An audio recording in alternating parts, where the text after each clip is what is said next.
Shalom amigos, un gusto estar con ustedes de nuevo para seguir aprendiendo de las enseñanzas de la Kabbalah. Le damos las gracias al Boreolam por este día maravilloso que nos ha otorgado para poder seguir creciendo espiritualmente. Recuerda, cada día ha sido hecho especialmente para ti. Aprovéchalo. Comenzamos. Eternidad, temporalidad. El miedo a la muerte en el ser humano se encuentra en este problema secreto. Sabemos que las energías existentes se transforman y que nosotros como energías existentes nos transformaremos. Sin embargo, la materia Nefesh pretende existir biológicamente con nuestra actual estructura de identidad. El desgaste material es producto de la temporalidad de nuestra existencia en el campo de Malhut. Por el contrario, no existe desgaste en el nivel de las energías más sutiles del alma.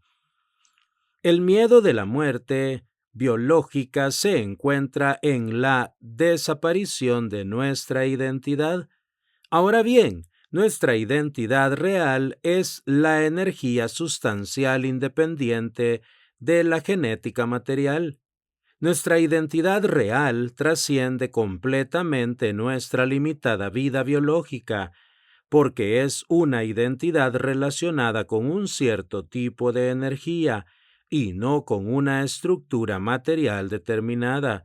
Aunque la estructura material refleja un tipo de identidad determinada, esa estructura material es el vestido de una energía subyacente y oculta que en realidad conforma nuestra identidad real. Detrás de la identidad material del Nefesh se esconde la identidad emocional del Ruach. Detrás de la identidad emocional del Ruach se esconde la identidad intelectual de la Neshama.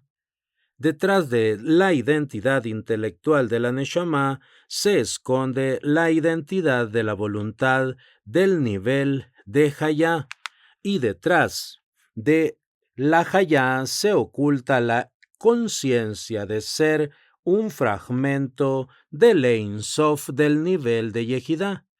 La Yehidá es el nivel de ser conscientes de pertenecer al mundo de la Aleph o mundo de la unidad. El mayor ocultamiento que realiza nuestra identidad es el secreto de percibir el fragmento del Ein Sof que llevamos dentro. Debemos ser conscientes de nuestra finitud y comprender que nuestra identidad personal biológica es falsa frente al mundo de la Aleph y real dentro del mundo de la Bet. Si la temporalidad es estructural, nos otorga intensidad. ¿Puede existir intensidad dentro de la eternidad? ¿O la eternidad del Ein Sof buscó esta temporalidad para poder sentir la intensidad que no se puede sentir dentro de la eternidad? Si el ser humano hubiera sido creado como una unidad, tendríamos un reflejo directo del Ein Sof. Sin embargo, cuando el Ein Sof creó el vacío, creó el deseo de ser llenado. Entonces creó a la mujer y a su vez se creó al hombre, porque en el momento de crear el deseo del vacío del útero de ser llenado, tuvo que crear el elemento fálico que pudiera llenarlo. La revelación del Ein Sof con el vacío se refleja en la relación del hombre y la mujer. El hombre, como el Ein Sof, desea llenar el vacío y el vacío, la mujer, reclama ser llenada por el Ein Sof. Al crearse el vacío frente al Ein Sof, se creó la tensión inicial de lo masculino-femenino. Si el ser humano fuera único, reflejaría al Ein Sof sin su vacío. Al dividir al ser humano como hombre y la mujer, se reflejó exactamente la tensión de la energía que quiere llenar el vacío y del vacío que quiere ser llenado. Así que el Hijo, el conocimiento, Da'at nace de la unión de lo masculino y lo femenino, porque todo conocimiento, Da'at, conduce a la unidad de la fragmentación, pero toda fragmentación conduce a la necesidad de un fragmento de otro fragmento. Lo positivo de la fragmentación es que ningún fragmento puede decir que es el todo.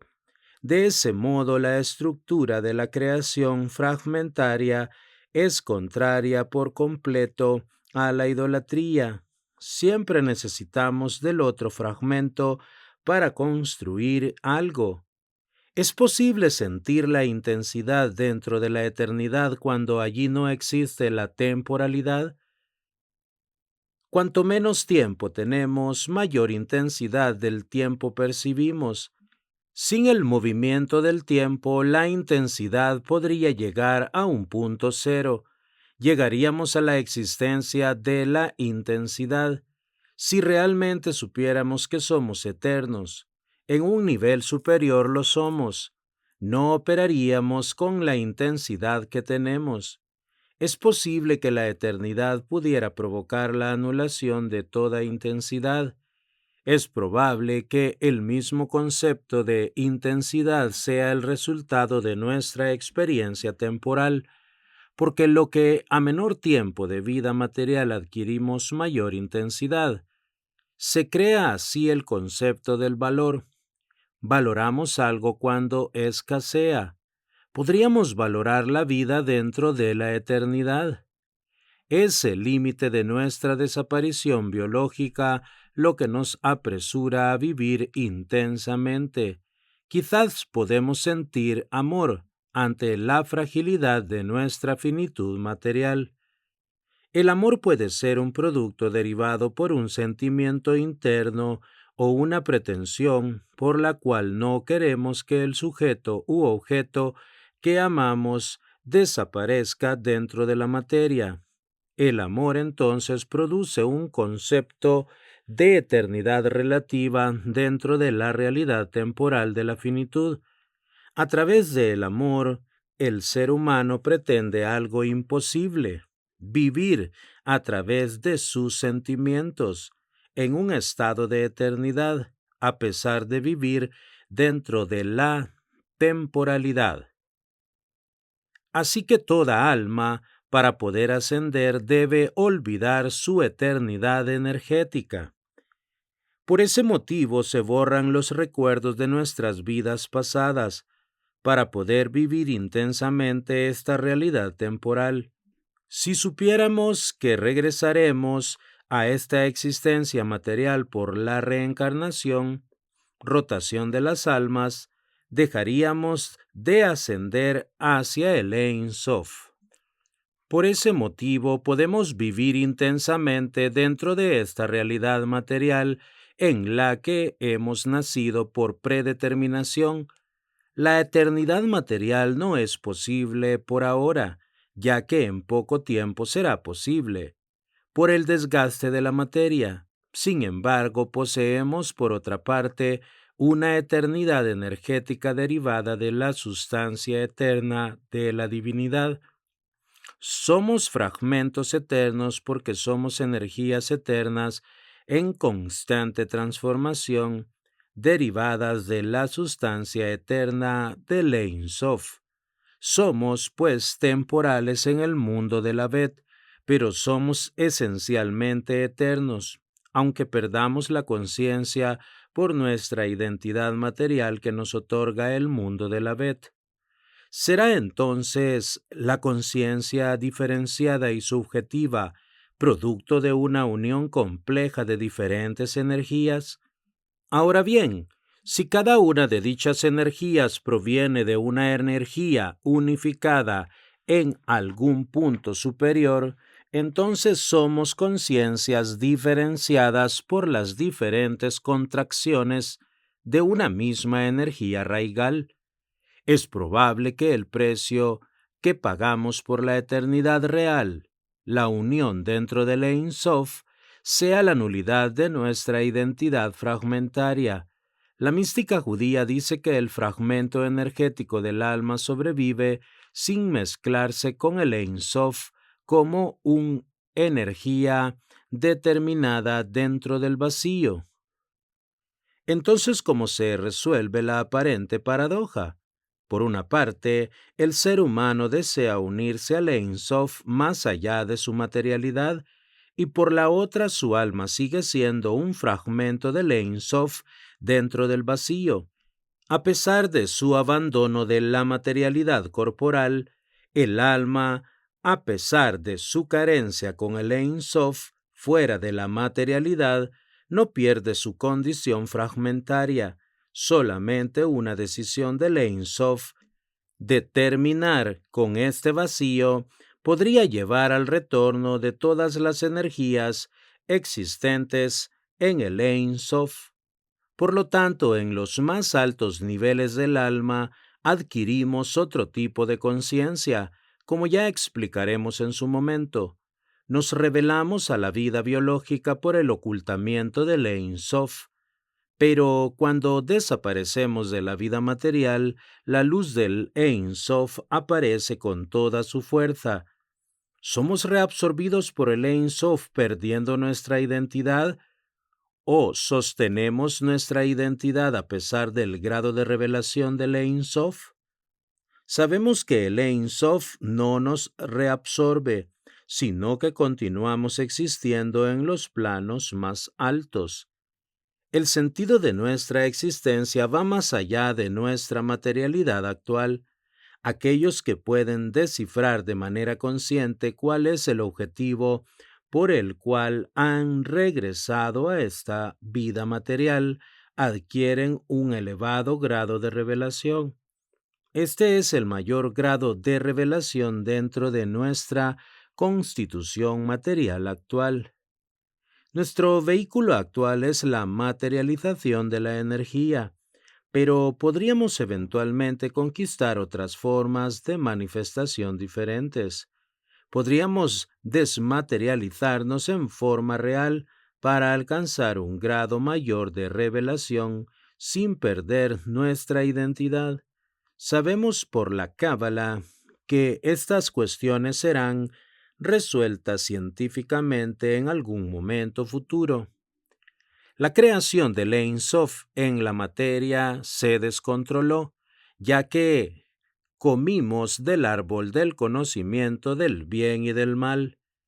La posibilidad de descontrol fue introducida en el sistema cuando el Ein Sof creó a la serpiente, que representa el mal.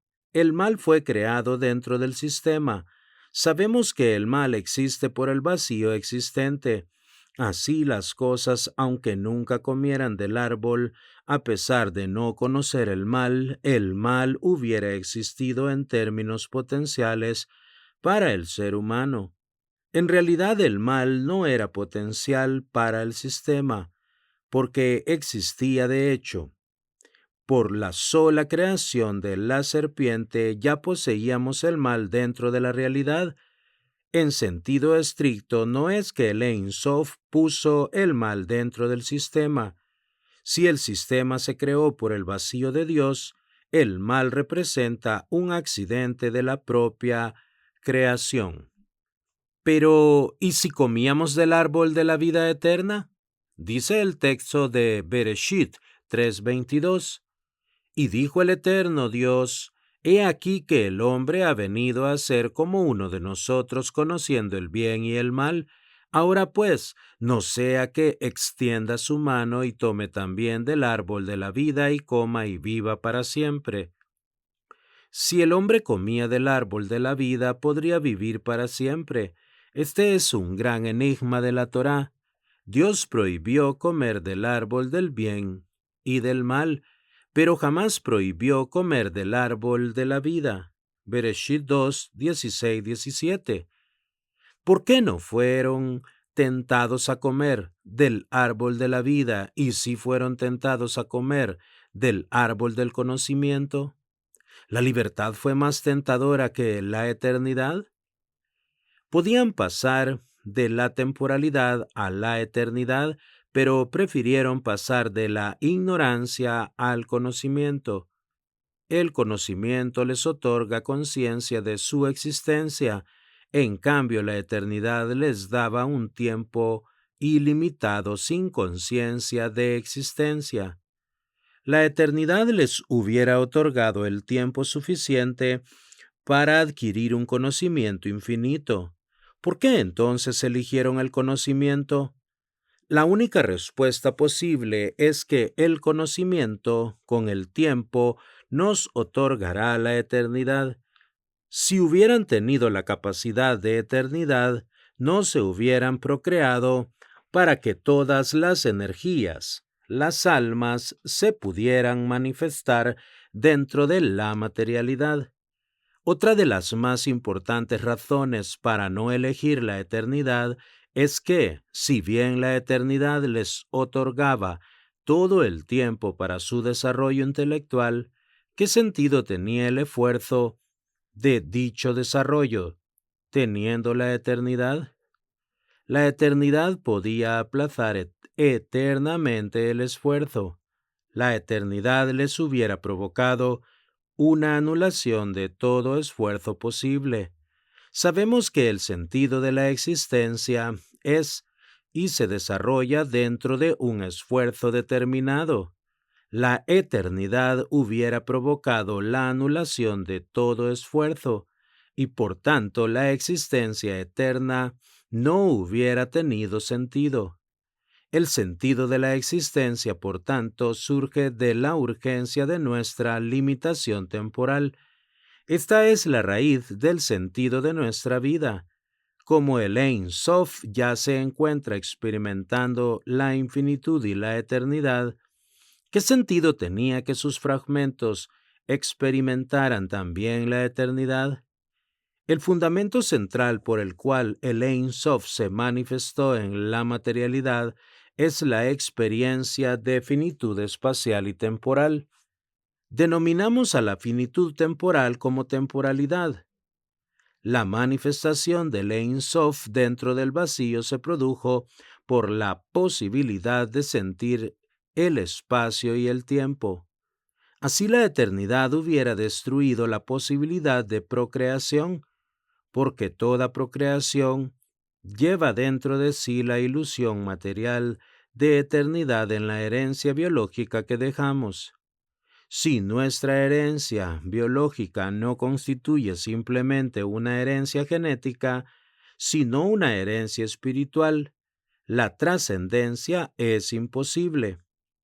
Por ese motivo, no todo Israel es Israel, ni todos los gentiles son gentiles, porque existen israelitas que son espiritualmente gentiles y existen gentiles que son espiritualmente Israel.